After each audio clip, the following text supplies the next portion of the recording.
Buka hati, buka pikiran. Gak ada tuh, gak ada itu di mata ente, gak ada ya. Di dalil ada. Ini sama statusnya Yusuf dikait.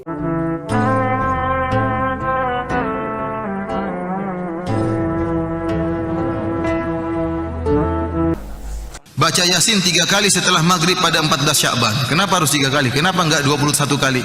Kenapa harus surat Yasin? Kenapa enggak bilang surat Al-Baqarah? Kenapa harus surat Yasin? Ada dalilnya? Kalau ada dalilnya kita terima. Tapi kalau enggak ada dalilnya, jangan ngomong dengan enak sendiri. Tidak boleh seperti ini. Kenapa harus 3 kali? Kenapa harus surat Yasin? Mana dalilnya? Mungkin asinan tuh ya, memang nggak ada di zaman Nabi. Tapi kalau Yasin ada di zaman Nabi. Yasin itu Quran nggak Pak? Ada perintah, utlu ma uhiya ilaik, bacalah yang diwahyukan kepada engkau. Yasin Quran nggak? Salah nggak kita baca Yasin? Oh nanti dijawab, oh cara seperti ini tidak ada di zaman Nabi.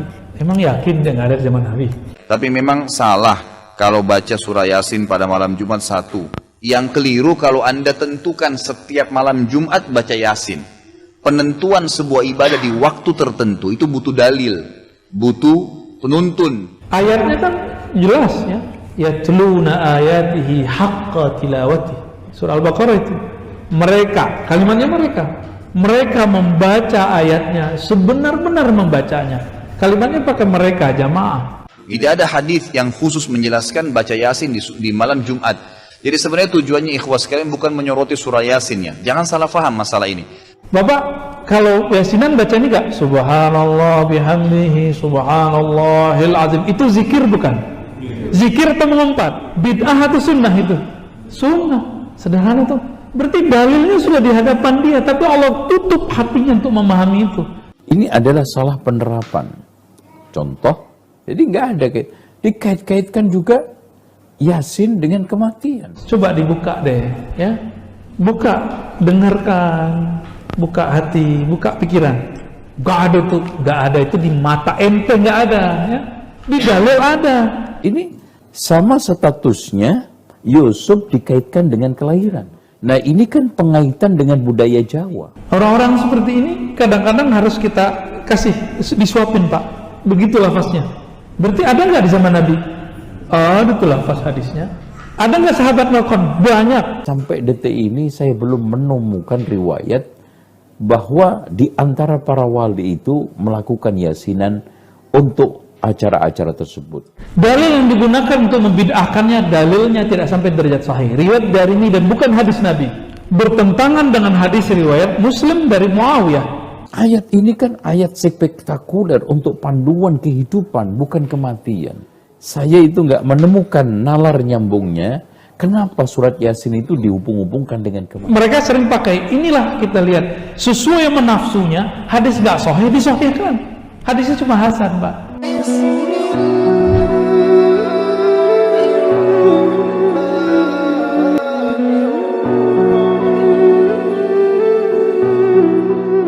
Datanglah Imam Salafi, bagus sekali ta'rifnya, definisinya, tapi tidak diikuti oleh pengikut Salafi. Seperti definisi Imam Syafi'i, lalu dia buat definisi sendiri. Apa definisi Imam Syafi'i yang dipakai Ibnu Taimiyah? Segala sesuatu yang menyalahi kitab, sunnah, ijma', qiyas, athar, maka disebut dengan bid'ah. Ya. Sekarang kan kita tren kali dengan bid'ah itu. Sampai saya jujur aja Pak ya, kita ini dorong tua Pak ya. Lihat anak-anak sekarang itu, aduh macam-macam deh. Suka membid'ahkan orang. Kita ini orang tua, kita ibadah dari dulu Pak. Yang tidak ada dalil syariatnya. Dalil itu ada 4 yang disepakati, lebih dari 10 yang diperdebatkan, termasuk tadi uruf tradisi. Makanya jika ada sesuatu yang dibid'ahkan berdasarkan 4 tadi, maka dia bid'ahnya final. Tapi jika ada satu bid'ah, satu amalan dianggap bid'ah oleh sekelompok orang, tapi tidak dianggap bid'ah oleh ulama lain, khususnya ahli fikih. Iya kan? Ya saya mau tanya gini Pak, bid'ah itu sebenarnya fikih. Kan kalau begitu kan hukum Pak ya, haram dan halal. Nah kalau bid'ah itu, karena dibilang bid'ah itu dolalah finar, neraka. Yang punya otoritas mengatakan ini bid'ah bukan ahli hadis, tapi ahli fikih. Kenapa? Karena bid'ah itu kategorisasi hukum syariat. Kan kita serem mendengarnya itu tak? Loh kita ibadah dibilang neraka, sholat salah neraka, semua neraka. Loh kapan dapat surganya? Jadi yang saya tanyakan Pak, bid'ah itu sebenarnya bentuk apa?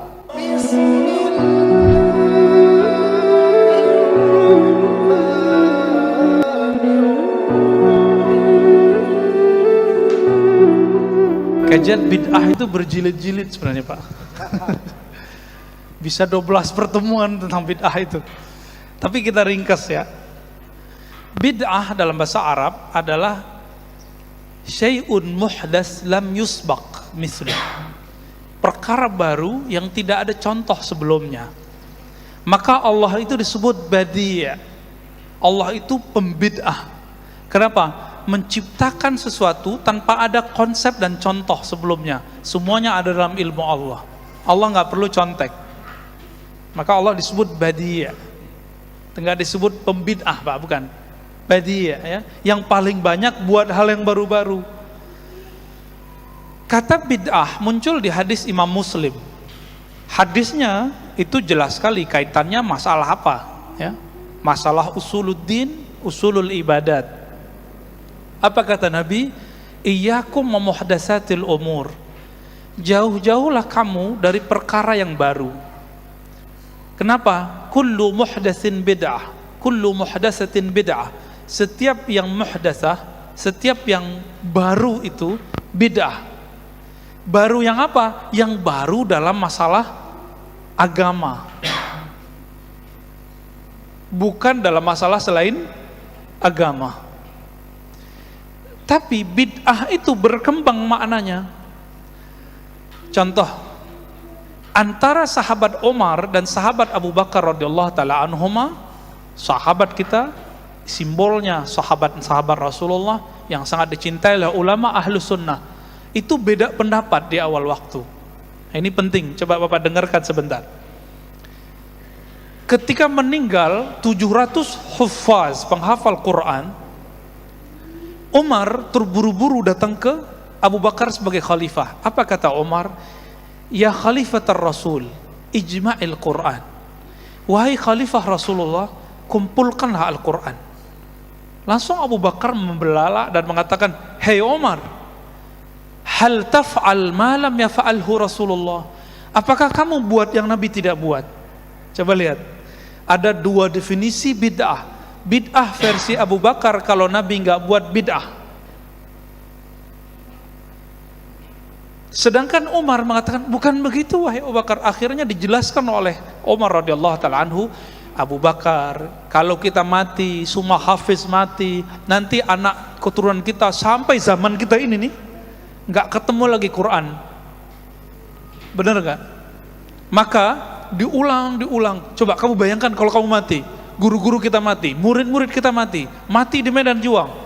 Apa yang akan dipakai oleh keturunan kita, umat Islam setelah itu? Akhirnya Abu Bakar bilang, hei Umar, ente benar juga ya. Akhirnya Abu Bakar yang tadinya mengatakan bid'ah itu yang Nabi tidak buat, berubah makna jadi lebih menyempit. Oh, bid'ah bukan itu. Bid'ah itu sesuatu yang tidak ada maslahat. Apa arti maslahat? Kebaikan-kebaikan untuk umat Islam juga dan umat manusia secara umum. Akhirnya mereka berdua cari mana anak muda yang lagi ngejreng, ngejos, bisa dibuatkan bagi dia program mengumpulkan Quran.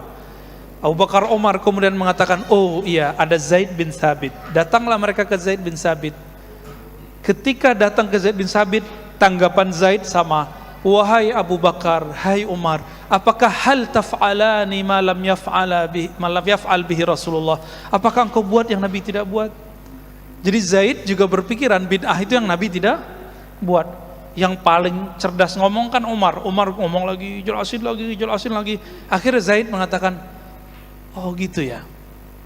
Tapi Abu Bakar, jika engkau perintahkan aku memindahkan gunung terlihat, bisa aku pindahkan. Tapi kalau Quran mau dikumpulkan, Quran itu terkuburnya di dada orang. Maka ulama kita mengatakan ini Pak, sudurul ulama kuburul asrar. Kolbunya ulama itu adalah kuburan dari rahasia-rahasia Allah. Quran, hadis, ilmu itu ada di dadanya ulama. Maka hati-hati sama mereka. Benar-benar beradab kepada mereka. Bapak saudara makan Allah, maka bid'ah itu apa? Datanglah imam salafi bagus sekali ta'rifnya, definisinya, tapi tidak diikuti oleh pengikut salafi. Imam Ibn Taimiyah rahimahullah mengatakan al-bid'ah itu dua, seperti definisi Imam Syafi'i, lalu dia buat definisi sendiri. Apa definisi Imam Syafi'i yang dipakai Ibn Taimiyah?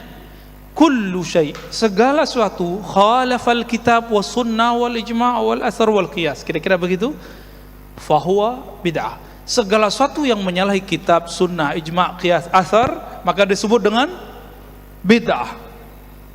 Itu satu. Yang kedua, malam yadulla alaihi dalilun syar'i, yang tidak ada dalil syariatnya. Dalil itu ada 4 yang disepakati, lebih dari 10 yang diperdebatkan, termasuk tadi uruf, tradisi, maslahat, itu masuk semua. Perkataan amalan ulama ahli Madinah, itu masuk semua. Bapak saudara makan Allah, makanya jika ada sesuatu yang dibid'ahkan berdasarkan 4 tadi, maka dia bid'ahnya final. Tapi jika ada satu bid'ah, satu amalan dianggap bid'ah oleh sekelompok orang, tapi tidak dianggap bid'ah oleh ulama lain, khususnya ahli fikih. Nah ini ingat, yang punya otoritas mengatakan ini bid'ah bukan ahli hadis, tapi ahli fikih. Kita ulangi, yang punya hak otoritas mengatakan ini bid'ah bukan ahli hadis, tapi ahli fikih. Kenapa? Karena bid'ah itu kategorisasi hukum syariat. Hukum itu ada 5, bid'ah itu terhukumi dengan 5 itu. Maka bid'ah bukan hukum. Contohnya, Ibnu Abbas membid'ahkan sholat di atas sajadah. Tapi sekarang kita bid'ahin nggak Pak? Berarti bid'ah itu berkembang juga. Dulu di zamannya ayah Buya Hamka, beliau dibid'ahkan karena ceramah pakai dasi dan pakai jas. Dianggap mirip sama Belanda, londo gitu. Kalau di kampung saya disebut Belanda itu bangsat gitu Pak. Orang bangsat kau gitu. Jadi kalau tasyabbuh, man tasyabbaha biqaumin fahuwa minhum, menyerupai satu kelompok bagian dari mereka. Tapi sekarang kiai-kiai yang dulu mengharamkan itu, di bawahnya sarung, di atasnya jas. Ya bagus juga sih jadinya. Cuma saya nggak nyaman Pak ngeliatnya. Tapi bagus juga kan, orang pakai jas, di bawahnya sarung, dalamnya ada baju koko. Tapi sampai hari ini saya nggak nyaman gitu. Guru-guru saya pakai itu. Mending sekalian seperti ulama Uzbek, pakai jasnya selutut. Ada jas namanya selutut. Itu lebih sesekali kita pakai Pak kesini. Cuma musim dingin dulu, kita nggak ada musim dingin di sini. Bapak saudara makanya Allah. Jadi pendek cerita, bid'ah itu apa? Bid'ah itu yang nggak ada dalilnya, bukan yang Nabi tidak buat. Masalah ada dalil dan tidak dalil itu kemampuan ahli fikih dan ahli hadis digabung. Masalahnya hari ini orang kadang pakar hadis nggak ahli fikih nggak pakar hadis. Itulah sebabnya sampai hari ini Bapak masih debat Yasinan, masih debat Sayyidina, masih debat zikir jamaah, masih debat doa jamaah, karena nggak nyambung itu. Kalau faham fikih selesai Pak masalahnya.